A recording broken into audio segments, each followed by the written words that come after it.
So yesterday was pretty great. That second ride, shit, that was so cool. Going to the natural hot springs. I mean, I can't really share all the photos and videos from there because after all the kids leave at the hot springs, most people just get naked. I'm not sharing those photos or videos. But, yeah, so afterwards the dude was going like right to the town I was. I was going to Medford, which was 82 miles away, and the people in the first place, the first ride, they told me to go to Ashland instead. And this guy was going to Ashland right after the springs. I threw him $20 and I bought him dinner because honestly that was a huge deal going that far and getting to go to the springs. So yeah, now I'm in Ashland. It's beautiful. That's where I slept. Yep. Not in there, but like right there. Yeah, I know some of you will judge me, but fuck it. Maybe you shouldn't judge the guy that's sleeping on a bench because he might have more than you might guess going on. I mean, seriously. Who knows where the day will bring? I'm like 10 miles away from California. I get to go there my first time. Do I explore this little town? Do I run to Mount Shasta or do I just go straight to the Redwood Forest? I'm not far. Guess we'll see where the day brings. Well, I woke up in Ashland and needed some juice for my batteries. Like, they were all pretty much done. Also, the water situation has sucked. Even in town, I can't just go fill it up like normal. I'm not gonna go pay that much for bottles of water when I'm drinking a gallon and a half a day. So, when I got food at the grocery store, the people went past, they told me, hey, the homeless place is over there. Fill up your water there. So I went, got some juice for my batteries. Took advantage of the free breakfast, filled up on my water, had a couple nice conversations, ignored a couple not so nice conversations. Yeah, all in all, it was a great experience. Ashland is cute. It's like a Carlisle, Pennsylvania from where I grew up, but in the mountains. Tiny, very pretty. Somewhere I would consider trying to call home if I ever stopped traveling and didn't want to go back to Denver. Who knows? My goals now are meet back up with Logan from yesterday. He's going to let me shower at the hotel he's at. And yeah, if he's going south my direction, I'm going to see if I can ride with him. If not, head up to Medford. And then head out to the Redwood. I'm sure I can find something to distract me before then if I talk to the right people, but who knows? Let's see what this day brings. Well, first things first, you may see this orange shirt and then my green shirt a lot. They're the two shirts I have. Now before you judge, it's merino wool. Merino wool is from a special sheep.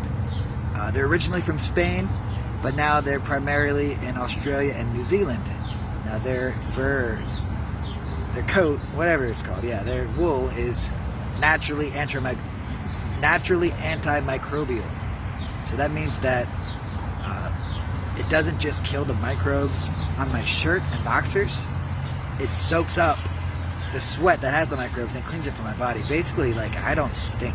Like, yep, yesterday was laundry day, shower day, and hot spring day, so I definitely don't stink. But yeah, I just want to clear that up. These are expensive clothes that are designed so that I smell awesome, regardless of how much effort I put in. All right, now that's done. So, yeah, I normally don't share this stuff, but whatever. I mean, I told you nitty gritty. Before I go south into California, one of my supplies, which gets rather expensive that way, is very, very cheap here just north of the border. You know, it is legal. And not just legal, not just widely accepted, but a big part of the culture here on the West Coast. Now, I am a big smoker. I never smoked a tobacco product other than the cigars that I put them in.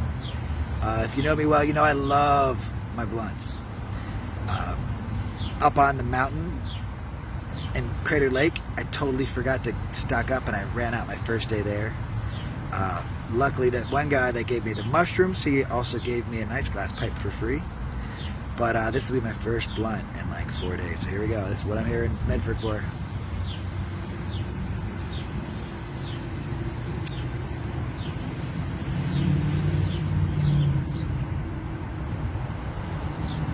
Now, although this is for recreational purposes, I also include CBD. I know a lot about natural sciences, which sounds shitty and vain, but yeah, I know a ton about the weed and THC and CBD and CBN and terpenes, and this thing is loaded. CBD distillate, different types of wax, and guess what? $2 grams of flower. That's right, 20% THC for $2. So if this is your thing, yeah, go to Oregon, stock up. If it's not your thing, I'm sorry. The posts aren't going to go on like this, but why not share a part of myself that some of you might not know about, and others do. Yeah, stocking up before I go south, and it's pricey, so here I am. I may even stay in Medford for an extra day because these places are cheap. If you have any questions on that stuff, like I said, any questions on anything, go for it. Yes, these poor little puppies, they were not being taken care of. I called the police. It was a 105-degree day, 100-degree day, and that dog was on the blacktop. Poor little guys. I am in Grants Pass, Oregon. Shopping days suck. Resupply, like I don't want to be here. Pretty library, but I want to be up in the woods, like, you know, maybe spotting some wild animals. Maybe being a wild animal. But yeah, Grants Pass, bus, headed to Cave Junction. It's the farthest south the bus goes, so from there I'm going to have to either camp and then hitchhike in the morning, or just push on tonight, try to hitchhike and make it to the coast. I think I'm about 65 miles from the coast right now. Maybe a little farther. Maybe, no, 95 miles, whatever, who knows. But yeah, that's my story. Maybe I'll meet another cool-ass hitchhiker, or person that picks up hitchhikers, sorry.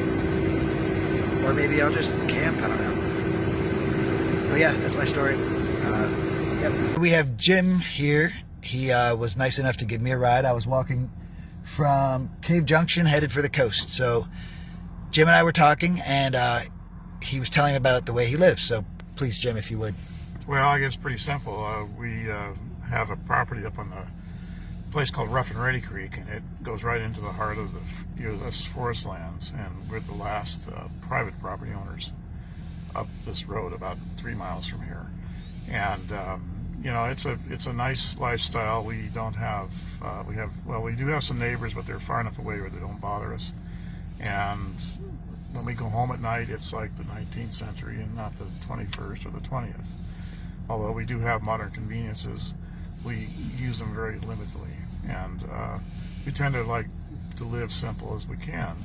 Our biggest concern is we own the property outright, but there is a push and a move to expand the federal government's land holdings, and we've been approached more than once in the past to buy us out. And then our new neighbors now are the Nature Conservancy. They have bought about 300 acres up around us, and their last 10 acres is next to ours. They've come and expressed an interest in purchasing. We told them no, and but they persisted, and so we just said, you know, that's the end of it. And they haven't bothered us since then, but they're there, and they're just waiting for that opportunity to buy. We do get offers sometimes from third parties that are representing them. They don't let on like they are, but we know that they are. And you know, for us, it's our last place to live on this earth, and when we die, we like to pass it on to our children. And but in the past, if they ever get a wilderness designation here, we'll be blocked out from driving into our properties, and that's a sad thing for us, because we think we should own property outright, and we should not have to, you know. There's a deer there. Yeah, you missed him. But oh shit, that guy hit him. Oh god. Oh my gosh, crap.